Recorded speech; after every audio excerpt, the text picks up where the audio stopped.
Digital India की तारीफ पूरी दुनिया में भी हो रही है। प्रधानमंत्री नरेंद्र मोदी ने अबू धाबी में भारतीय समुदाय को संबोधित करते हुए भारत में आई डिजिटल क्रांति की सराहना की। उन्होंने कहा कि आज दुनिया भर में डिजिटल इंडिया की धूम मची है। इस दौरान पीएम मोदी ने यूएई के राष्ट्रपति नाहयान के साथ मिलकर UPI RuPay UPI card service launch की। संयुक्त अरब अमीरात यूएई के 2 दिवसीय दौरे पर अबू धाबी पहुंचे मोदी ने कहा कि आप सभी भारत में आई डिजिटल क्रांति को जानते हैं। डिजिटल इंडिया की तारीफ पूरी दुनिया में भी हो रही है। इसका लाभ यूएई में बसे आप सब लोगों को भी हो, हम इसका प्रयास कर रहे हैं।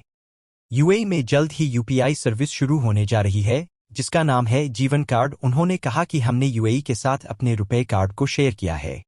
इससे यूएई को अपना डोमेस्टिक कार्ड सिस्टम बनाने में मदद मिली है। मोदी ने कहा कि जल्द ही यूएई में भी यूपीआई शुरू होने वाला है। इससे यूएई और भारत के अकाउंट के बीच बिना रुकावट पेमेंट हो पाएगी। इससे आप भारत में अपने परिवार के लोगों को आसानी से पैसे भेज पाएंगे। यूएई के साथ द्विपक्षीय निवेश समझौता।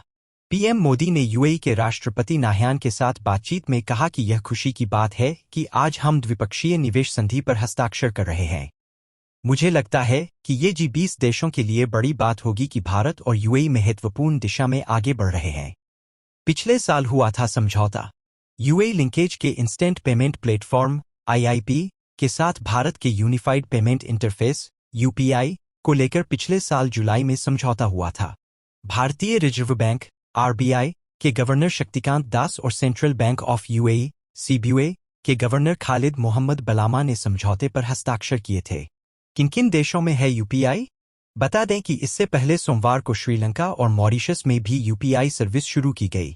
पीएम मोदी ने इसे आधुनिक डिजिटल तकनीक के क्षेत्र में ऐतिहासिक बताते हुए कहा कि बीते 2 सालों में कई देशों ने यूपीआई के जरिए पेमेंट स्वीकार करना शुरू किया है। यूएई के अलावा France, Mauritius, Sri Lanka, Singapore, Bhutan और नेपाल में भी यूपीआई शुरू हो चुका है। प्रधानमंत्री नरेंद्र मोदी इस समय संयुक्त अरब अमीरात यूएई के दौरे पर हैं। उन्होंने 2 दिनों के इस दौरे के पहले दिन मंगलवार को अबू धाबी के शेख जायद स्टेडियम में भारतीय समुदाय को संबोधित किया। इस दौरान उन्होंने अबू धाबी में बने भव्य हिंदू मंदिर को लेकर एक दिलचस्प किस्सा सुनाया। पीएम मोदी ने अहलान कार्यक्रम को संबोधित करते हुए कहा कि जब साल 2015 में मैंने यूएई के क्राउन प्रिंस नाहयान के सामने आप सबकी ओर से यहाँ अबू धाबी में मंदिर का प्रस्ताव रखा था, तो उन्होंने तुरंत बिना एक पल गवाए हाँ कर दी थी। उन्होंने यहाँ तक कह दिया था कि जिस जमीन पर लकीर खींच दोगे मैं दे दूंगा। अब अबू धाबी में इस भव्य दिव्य मंदिर के लोकार्पण का समय आ गया है। पीएम मोदी ने भारतीय समुदाय को संबोधित करते हुए कहा कि मुझे 2015 में अपनी पहली यूएई यात्रा याद है, जब मुझे केंद्र में आए कुछ ही समय हुआ था। 3 दशकों के बाद किसी भारतीय प्रधानमंत्री की यूएई की यह पहली यात्रा थी। मोदी ने कहा कि कूटनीति की दुनिया मेरे लिए नई थी। उस समय एयरपोर्ट पर तत्कालीन युवराज और आज के राष्ट्रपति ने अपने 5 भाइयों के साथ मेरा स्वागत किया था। मैं उनकी वो गर्मजोशी और उनकी आंखों में चमक कभी नहीं भूल सकता। वह स्वागत अकेले मेरे लिए नहीं बल्कि 140 करोड़ भारतीयों का था। 14 फरवरी को है अबू धाबी के हिंदू मंदिर का उद्घाटन। अबू धाबी में बने भव्य हिंदू मंदिर का उद्घाटन 14 फरवरी को है। मंदिर का उद्घाटन प्रधानमंत्री नरेंद्र मोदी करेंगे। मंदिर का निर्माण बोचासनवासी श्री अक्षर पुरुषोत्तम स्वामीनारायण संस्था BAPS ने कराया है। 700 करोड़ रुपए की लागत से बना ये मंदिर भारतीय प्राचीन मंदिर निर्माण शैली का अद्भुत उदाहरण है और रेत के शहर में प्राचीन संस्कृति, संस्कार और श्रद्धा के संगम के रूप में देखा जाएगा। ये मंदिर न सिर्फ आस्था का केंद्र बनेगा बल्कि सौहार्द और सामंजस्य के प्रतीक के रूप में भी जाना जाएगा।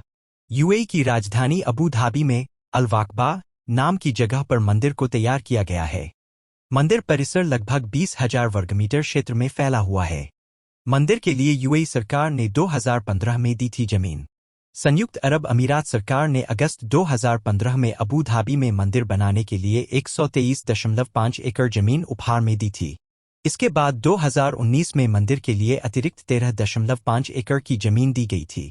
इस तरह कुल मिलाकर ये मंदिर परिसर 27 एकड़ जमीन पर बना है।